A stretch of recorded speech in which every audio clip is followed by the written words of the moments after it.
Hey garden lovers, if you are looking for an easy, inexpensive, do-it-yourself garden trellis, then this might be a good fit for you.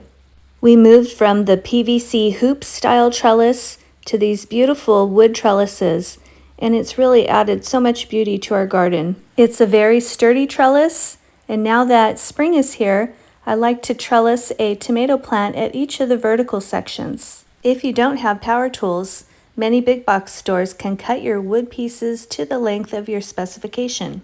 Although having your own drill will make installing it much easier and quicker.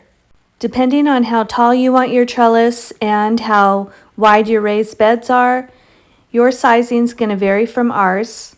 Our vertical lengths are 5 feet tall and our horizontal pieces are 5 feet long. The angled support pieces in each corner are 12 inches long, and we have another 2x2 connection piece for a more sturdier trellis. Here's a list of materials needed to make one trellis. We have 3 installed in our 4x8 beds, and we have 2 installed in our 4x4 beds. Alright, now I'm going to include some quick video clips of the materials and the install. If you're interested in the design of this trellis and have any questions, leave us a comment and we'll get back to you.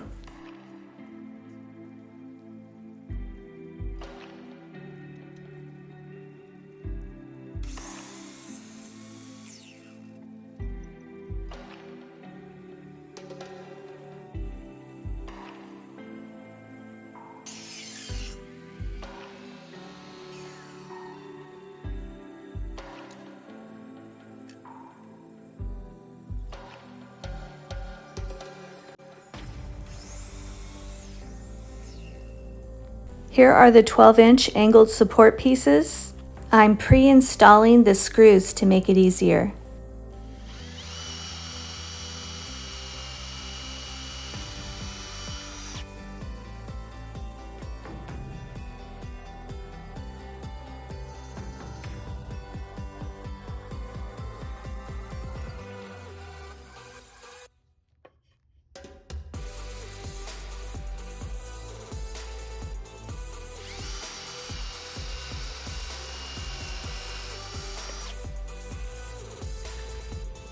My husband highly recommends T25 deck screws for just about all of our projects because they won't strip.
Here is another easy, inexpensive, do-it-yourself container trellis.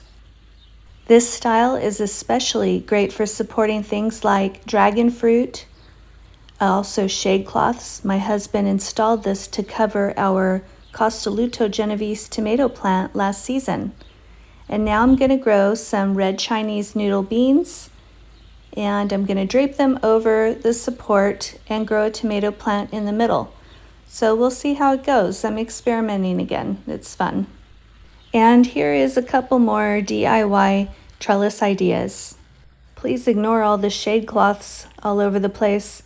We're coming out of a heat wave, very hot. We had 100 degrees a few days ago. And this is how you have to grow when you're growing in the desert. Lots of shade cloths. But thankfully, we're coming into some cooler weather, so it looks like we're going to get a spring after all. My husband designed this double cattle panel raised bed several years ago. It is so fun growing tomatoes and cucumbers up this trellis. I have some green beans that are starting to trellis and some sweet peas, although it's too hot to grow sweet peas, but they started popping up on their own. So we'll see what happens with them. Maybe with this shade cloth protection from the harsh UV rays, they'll do something. If you're interested in this design, I will attach the video link in the upper right-hand corner. Gosh, these beds are out of control. I need to get some work done in here. I always like to leave the brassica flowers because the hummingbirds love them. By the way, if you're a garden wildlife lover, we have our Gardens Around the World channel where we're featuring up-close garden wildlife. Like this beautiful little baby hummingbird. It's brand new. It's letting me get just right up close, fluffing and stretching for me. It's too young to know that it needs to be afraid, and I'm training it to get used to my voice so that it knows I'll never harm him. I'll attach the channel link at the end of this video.